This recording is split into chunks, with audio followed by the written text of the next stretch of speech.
The Case for a Genuine Gold Dollar. By Murray N. Rothbard.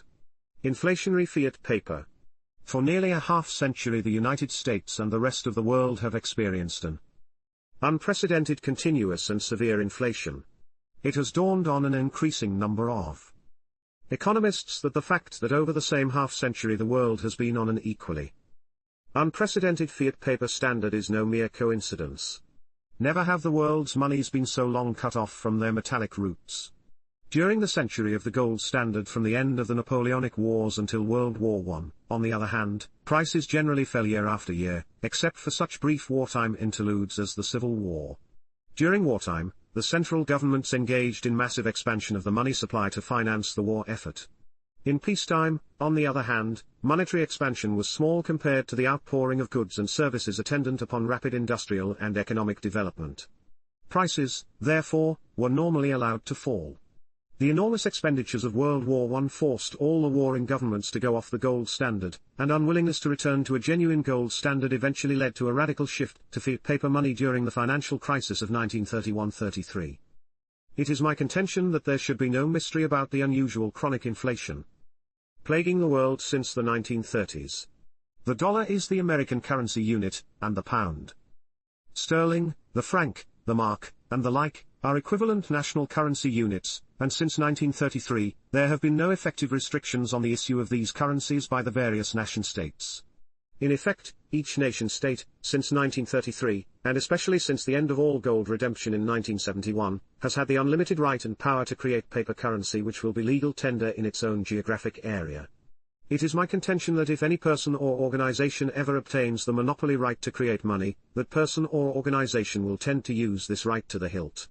The reason is simple: anyone or any group empowered to manufacture money virtually out of thin air will tend to exercise that right, and with considerable enthusiasm. For the power to create money is a heady and profitable privilege indeed.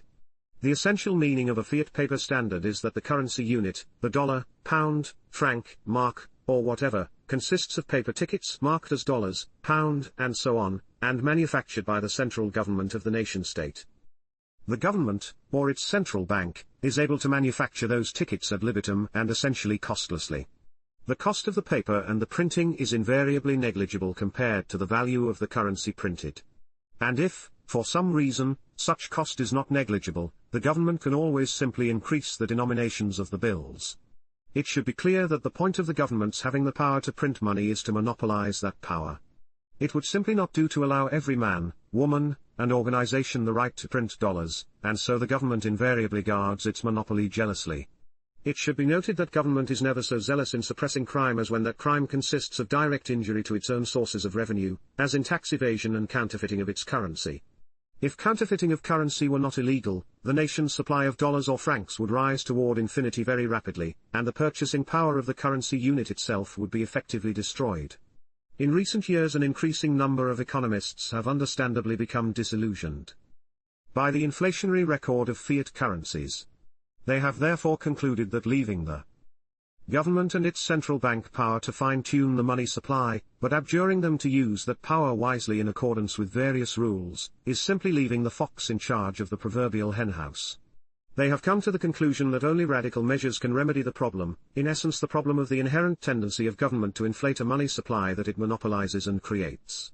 That remedy is no less than the strict separation of money and its supply from the state. Hayek's denationalization of money. The best-known proposal to separate money from the state is that of F.A. Hayek and his followers. Hayek's denationalization of money would eliminate legal tender laws, and allow every individual and organization to issue its own currency, as paper tickets with its own names and marks attached. The central government would retain its monopoly over the dollar, or franc, but other institutions would be allowed to compete in the money creation business by offering their own brand name currencies.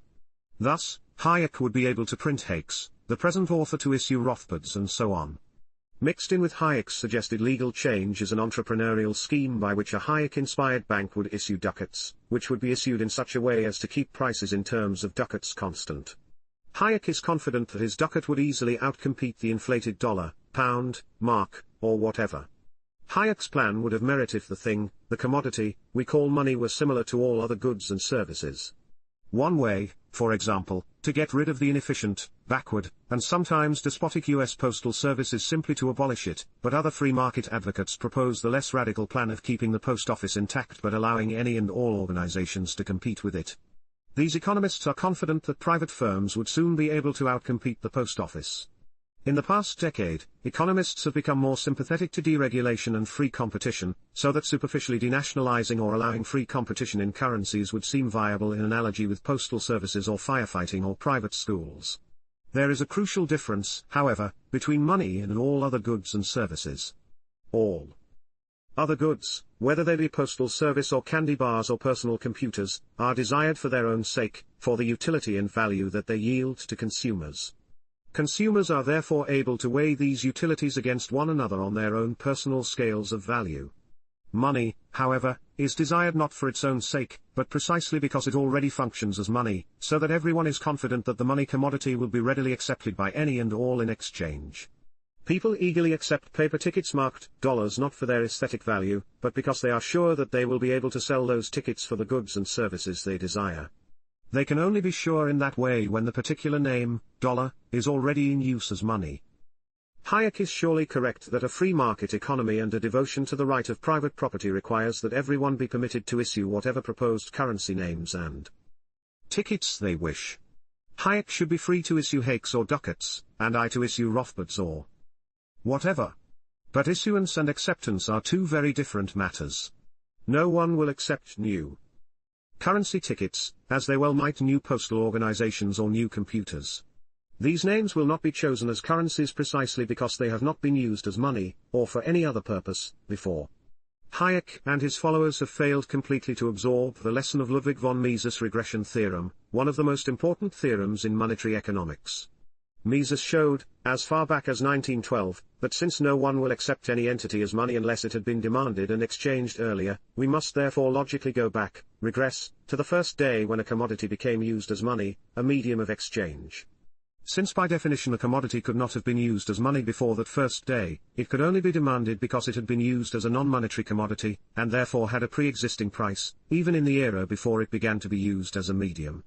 In other words, for any commodity to become used as money, it must have originated as a commodity valued for some non-monetary purpose, so that it had a stable demand and price before it began to be used as a medium of exchange.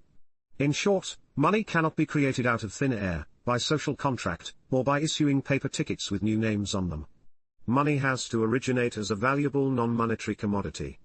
In practice, precious metals such as gold or silver, metals in stable and high demand per unit weight, have won out over all other commodities as monies. Hence, Mises' regression theorem demonstrates that money must originate as a useful non-monetary commodity on the free market. But one crucial problem with the Hakean ducat is that no one will take it. New names on tickets cannot hope to compete with dollars or pounds which originated as units of weight of gold or silver and have now been used for centuries on the market as the currency unit, the medium of exchange, and the instrument of monetary calculation and reckoning. Hayek's plan for the denationalization of money is utopian in the worst sense, not because it is radical, but because it would not and could not work. Print different names on paper all one wishes, and these new tickets still would not be accepted or function as money, the dollar, or pound or mark, would still reign unchecked. Even the removal of the legal tender privilege would not work, for the new names would not have emerged out of useful commodities on the free market, as the regression theorem demonstrates they must. And since the government's own currency, the dollar and the like, would continue to reign unchallenged as money, money would not have been denationalized at all. Money would still be nationalized and a creature of the state, there would still be no separation of money and the state. In short, even though hopelessly utopian, the Hayek plan would scarcely be radical enough, since the current inflationary and state-run system would be left intact. Even the variant on Hayek whereby private citizens or firms issue gold coins denominated in grams or ounces would not work, and this is true even though the dollar and other fiat currencies originated centuries ago as names of units of weight of gold or silver. Americans have been used to using and reckoning in dollars for 2 centuries, and they will cling to the dollar for the foreseeable future. They will simply not shift away from the dollar to the gold ounce or gram as a currency unit. People will cling doggedly to their customary names for currency, even during runaway inflation and virtual destruction of the currency. The German people clung to the mark in 1923 and the Chinese to the yen in the 1940s. Even drastic revaluations of the runaway currencies which helped end the inflation kept the original mark or other currency name. Hayek brings up historical examples where more than one currency circulated in the same geographic area at the same time, but none of the examples is relevant to his ducat plan.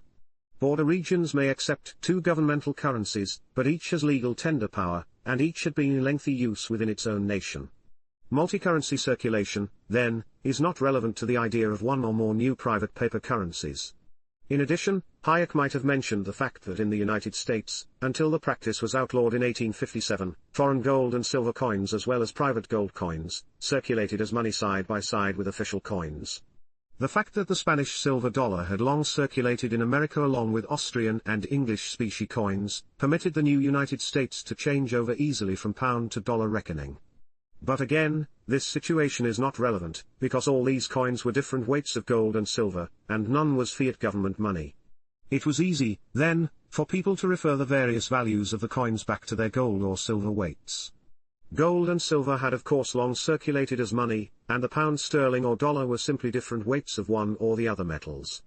Hayek's plan is a very different one, the issue of private paper tickets marked by new names and in the hope that they are accepted as money. If people love and will cling to their dollars or francs, then there is only one way to separate money from the state, to truly denationalize a nation's money. And that is to denationalize the dollar, or the mark or franc, itself. Only privatization of the dollar can end the government's inflationary dominance of the nation's money supply.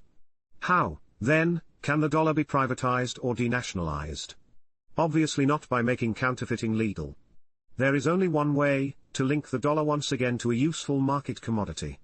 Only by changing the definition of the dollar from fiat paper tickets issued by the government to a unit of weight of some market commodity, can the function of issuing money be permanently and totally shifted from government to private hands. The commodity dollar, a critique. If it is imperative that the dollar be defined once again as a weight of a market commodity, then what commodity, or commodities, should it be defined as, and what should be the particular weight in which it is set? In reply, I propose that the dollar be defined as a weight of a single commodity, and that that commodity be gold. Many economists, beginning with Irving Fisher at the turn of the 20th century, and including Benjamin Graham and an earlier F.A. Hayek, have hankered after some form of commodity dollar, in which the dollar is defined, not as a weight of a single commodity, but in terms of a market basket of two or many more commodities. There are many deep-seated flaws in this approach. In the first place, such a market basket currency has never emerged spontaneously from the workings of the market. It would have to be imposed, to use a derogatory term from Hayek himself, as a constructivist scheme from the top, from government to be inflicted upon the market. Second, and as a corollary, the government would be obviously in charge, since a market basket currency does not, unlike the use of units of weight in exchange, arise from the free market itself. The government could and would, then, alter the ratios of weights, adjust the various fixed terms and so forth. Third, the hankering for a fixed market basket is an outgrowth of a strong desire for the government to regulate the economy so as to keep the price level constant. As we have seen, the natural tendency of the free market is to lower prices over time, in accordance with growing productivity and increased supplies of goods. There is no good reason for the government to interfere. Indeed, if it does so, it can only create a boom and bust business cycle by expanding credit to keep prices artificially higher than they would be on the free market. Furthermore, there are other grave problems with the commodity basket approach. There is, for one thing, no such unitary entity as the price level which would be kept constant. The entire concept of price level is an artificial construction masking the fact that it can only consist of individual prices, each varying continually in relation to each other. Irving Fisher's intense desire for a constant price level stemmed from his own fallacious philosophic notion that, just as science is based upon measurable standards, such as a yard comprising 36 inches, so money is supposed to be a measure of values and prices. But since there is no single price level, his very idea, far from being scientific, is a hopeless chimera. The only scientific measurement that properly applies is the currency unit, as a true measure of weight of the money commodity. Furthermore, the only scientific measure is a definition which, once selected, remains eternally the same, the pound, or the yard. Juggling definitions of weight within a market basket violates any proper concept of definition or of measure. A final and vital flaw in a market basket dollar is that Gresham's law would result in perpetual shortages and surpluses of different commodities within the market basket. Gresham's law states that any money overvalued by the government, in relation to its market value, will drive out of circulation money undervalued by the government. In short, control of exchange rates has consequences like any other price control. A maximum rate below the free market causes a shortage, a minimum rate set above the market will cause a surplus. From the origin of the United States, the currency was in continuing trouble because the United States was on a bimetallic rather than a gold standard, in short a market basket of two commodities, gold and silver. As is well known, the system never worked, because at one time or another, one or the other precious metal was above or below its world market valuations, and hence one or the other coin or bullion was flowing into the country while the other would disappear. In 1873 partisans of the monometallic gold standard, seeing that silver was soon to be overvalued and hence on the point of driving out gold, put the United States on a virtual single gold standard, a system that was ratified officially in 1900. One argument used by Fisher, James M. Buchanan, and others holds that the U.S. Constitution mandates the government's using its powers to stabilize the price level. This argument rests on Article I, Section 8 of the Constitution, which gives Congress the power to coin money, regulate the value thereof. The argument, absurd at best, disingenuous at worst, and certainly anachronistic, treats the framers of the Constitution as if they were modern price stabilizationist economists, as if they meant by the value thereof the purchasing power of the money unit, or its inverse, the price level. From this dubious assumption, these writers derive the alleged constitutional duty of the federal government to intervene in monetary matters, so as to stabilize the level of prices. But what the framers meant by value was simply the weight, and the fineness of coins.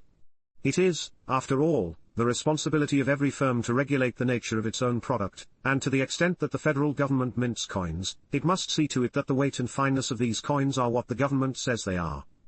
The case for a gold dollar. We conclude, then, that the dollar must be redefined in terms of a single commodity, rather than in terms of an artificial market basket of two or more commodities. Which commodity, then, should be chosen? In the first place, precious metals, gold and silver, have always been preferred to all other commodities as mediums of exchange where they have been available. It is no accident that this has been the invariable success story of precious metals, which can be partly explained by their superior stable non-monetary demand, their high value per unit weight, durability, divisibility, cognizability, and the other virtues described at length in the first chapter of all money and banking textbooks published before the U.S. government abandoned the gold standard in 1933. Which metal should be the standard, then, silver or gold?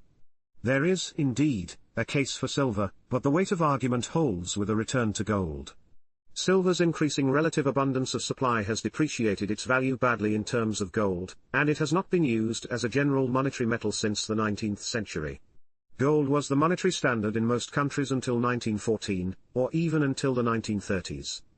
Furthermore, gold was the standard when the U.S. government in 1933 confiscated the gold of all American citizens and abandoned gold redeemability of the dollar, supposedly only for the duration of the Depression emergency. Still further, gold and not silver is still considered a monetary metal everywhere, and governments and their central banks have managed to amass an enormous amount of gold not now in use, but which again could be used as a standard for the dollar, pound, or mark. This brings up an important corollary. The United States, and other governments, have in effect nationalized gold. Even now, when private citizens are allowed to own gold, the great bulk of that metal continues to be sequestered in the vaults of the central banks. 13 If the dollar is redefined in terms of gold, gold as well as the dollar can be jointly denationalized. But if the dollar is not defined as a weight of gold, then how can a denationalization of gold ever take place? Selling the gold stock would be unsatisfactory, since this, 1, would imply that the government is entitled to the receipts from the sale and, 2, would leave the dollar under the absolute fiat control of the government. It is important to realize what a definition of the dollar in terms of gold would entail. The definition must be real and effective rather than nominal. Thus, the U.S. statutes define the dollar as 142.22 gold ounce, but this definition is a mere formalistic accounting device. To be real, the definition of the dollar as a unit of weight of gold must imply that the dollar is interchangeable and therefore redeemable by its issuer in that weight, that the dollar is a demand claim for that weight in gold. Furthermore, once selected, the definition, whatever it is, must be fixed permanently. Once chosen, there is no more excuse for changing definitions than there is for altering the length of a standard yard or the weight of a standard pound. Before proceeding to investigate what the new definition or weight of the dollar should be, let us consider some objections to the very idea of the government setting a new definition. One criticism holds it to be fundamentally statist and a violation of the free market for the government, rather than the market, to be responsible for fixing a new definition of the dollar in terms of gold. The problem, however, is that we are now tackling the problem in midstream, after the government has taken the dollar off gold, virtually nationalized the stock of gold, and issued dollars for decades as arbitrary and fiat money. Since government has monopolized issue of the dollar, and confiscated the public's gold, only government can solve the problem by jointly denationalizing gold and the dollar. Objection to government's redefining and privatizing gold is equivalent to complaining about the government's repealing its own price controls because repeal would constitute a governmental rather than private action. A similar charge could be leveled at governments denationalizing any product or operation. It is not advocating statism to call for the government's repeal of its own interventions. A corollary criticism, and a favorite of monetarists, asks why gold standard advocates would have the government fix the dollar price of gold when they are generally opposed to fixing any other prices. Why leave the market free to determine all prices except the price of gold? But this criticism totally misconceives the meaning of the concept of price. A price is the quantity exchanged of one commodity on the market in terms of another. Thus, in barter, if a package of 6 light bulbs is exchanged on the market for 1 pound of butter, then the price per light bulb is 1/6 of a pound of butter. Or, if there is monetary exchange, the price of each light bulb will be a certain weight of gold, or, these days, numbers of cents or dollars.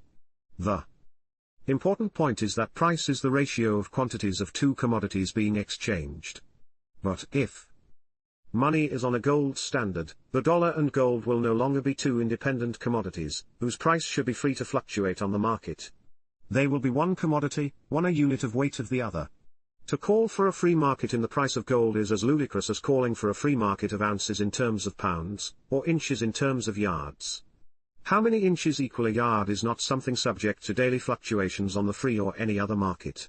The answer is fixed eternally by definition, and what a gold standard entails is a fixed, absolute, unchanging definition as in the case of any other measure or unit of weight.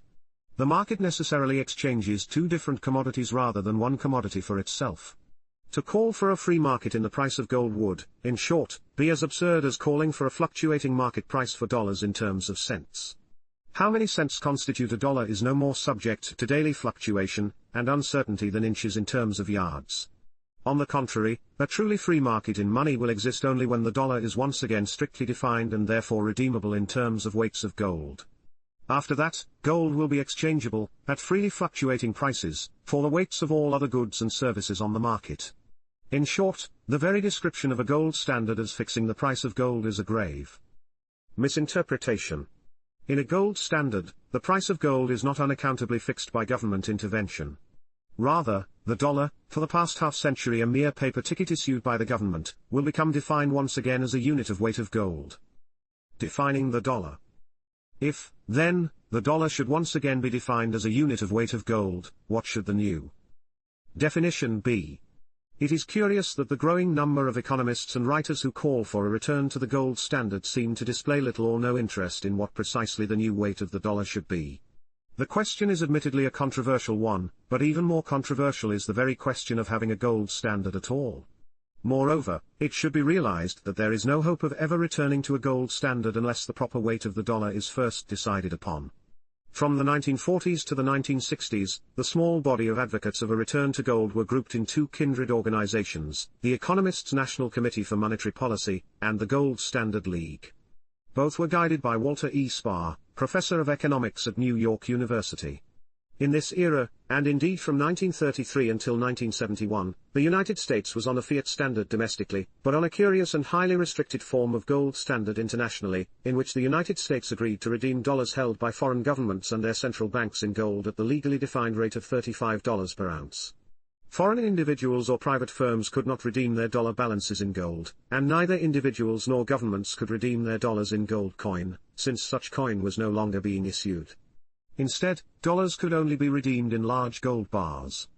However, until 1968 the US Treasury stood ready to maintain the official dollar/gold rate in the free gold market of London and Zurich by purchasing dollars with gold should the gold price threaten to rise above $35. In that way the United States informally maintained a redeemable dollar at $35 an ounce for foreign individuals and firms as well as officially for governments and central banks. As European pressure for redemption assaulted the inflated dollar, however, the United States, in 1968, sealed off the dollar from the free gold market, establishing the short-lived two-tier gold market. In 1971 the last vestige of international gold redemption was ended by President Nixon, and the dollar became totally fiat. The SPA organizations advocated a return to the classic, pre-1933, gold coin standard, with gold coin circulating as the standard money. But they sidestepped the problem of considering the proper dollar weight by simply urging the definition of the gold dollar at 135 a gold ounce.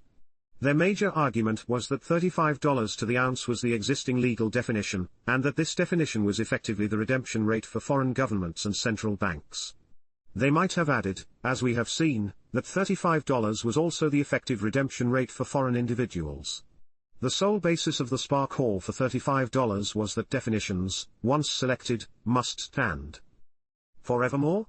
But this stance was a weak one, considering that there was no gold standard domestically, and no gold coin redemption at all. Why stand courageously for cleaving to a gold standard at $35 an ounce, when nothing like a genuine gold standard has existed since 1933? Indeed, if the SPA group had been consistent in wanting to maintain the old definition of the dollar, it would have urged a return to the last definition under a true gold standard, the pre-Rooseveltian $20 to the ounce. The fact that none of the SPA group so much as contemplated a return to $20 hinted at a growing realization that $35 and, a $40 or $20, was no longer a viable weight, considering the inflation of money and prices that had proceeded steadily since the advent of World War II. The classic gold standard before 1933 was marked by a pyramiding of dollar claims upon a much smaller gold stock, specifically bank deposits upon banknotes and in turn upon gold. During and after World War II, the inflationary pyramiding directed by the Federal Reserve became ever more top-heavy, and a return to a $35 an ounce dollar would have risked a massive deflationary contraction of money. For that reason, such dissident members of the Economists' National Committee as Henry Hazlitt, and other economists such as Michael Angelo Halperin, Jacques Rueff, and Ludwig von Mises, began calling for return to gold at a price much higher than $35.14 at any rate. At the present time, even the weak argument for a definition of the dollar at $35 no longer exists. There is no gold standard left in any sense, and the existing definition of the value of gold as being $42.22 an ounce is clearly only an accounting fiction, and at radical variance from its value on the gold market. In a return to the gold standard, we would begin de novo, and with a clear slate. In that case, we must realize that there is no moral obligation involved in framing an initial definition, and that a new definition of the dollar should therefore be set at whatever figure is pragmatically the most useful. What definition we choose for the new gold dollar is then dependent on what sort of monetary system we would like to achieve, as well as on what definition would assure the easiest transition to that desired system. Which gold standard?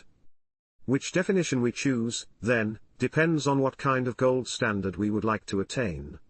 At the very least, it must be a genuine gold standard, that is, the dollar must be tied to gold permanently at a fixed weight, and must be redeemable in gold coin at that weight. That rules out all forms of pseudo-gold standards such as the 1933 to 1971 monetary system of the United States, or its subset, the Bretton Woods system of 1945 to 1971. It rules out, similarly, the pseudo-gold standard advocated by the supply-side economists, who would go back to something like Bretton Woods. There would then be no gold coin redemption, and, even worse than Bretton Woods, which at least kept a fixed dollar weight in gold, the Federal Reserve would be able to manipulate the dollar definition at will, in attempting to fine-tune the economy to achieve such macroeconomic goals as full employment or price level stability. We could in fact return to the classical gold standard such as all major nations were on before World War I and the United States from the 1850s to 1933s. The major advantages would be a return to fixity of weight, and to genuine redeemability in gold coin. A classical gold standard would be infinitely superior to either the current or the Bretton Woods system.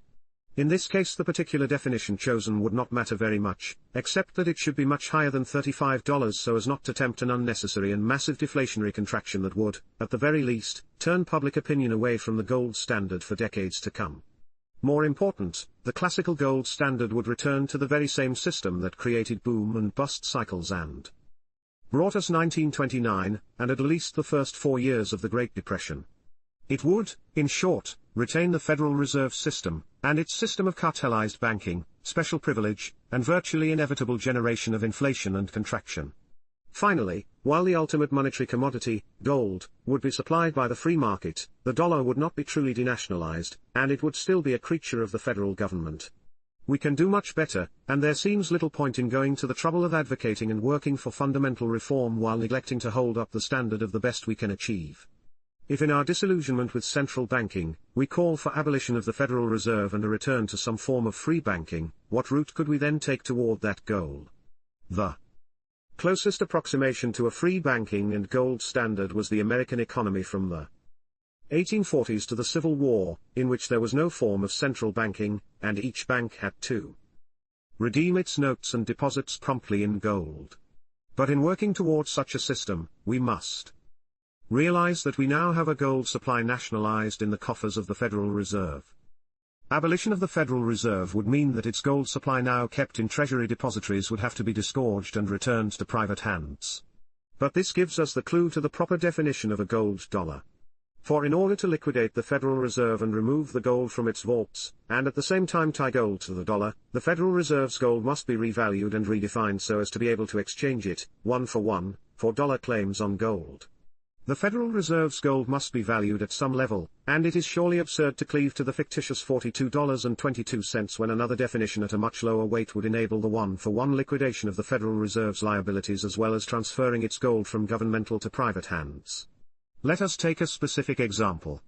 At the end of December 1981, Federal Reserve liabilities totaled approximately $179 billion, $132 billion in Federal Reserve notes plus $47 billion in deposits due to the commercial banks. The Federal Reserve owned a gold stock of 265.3 million ounces.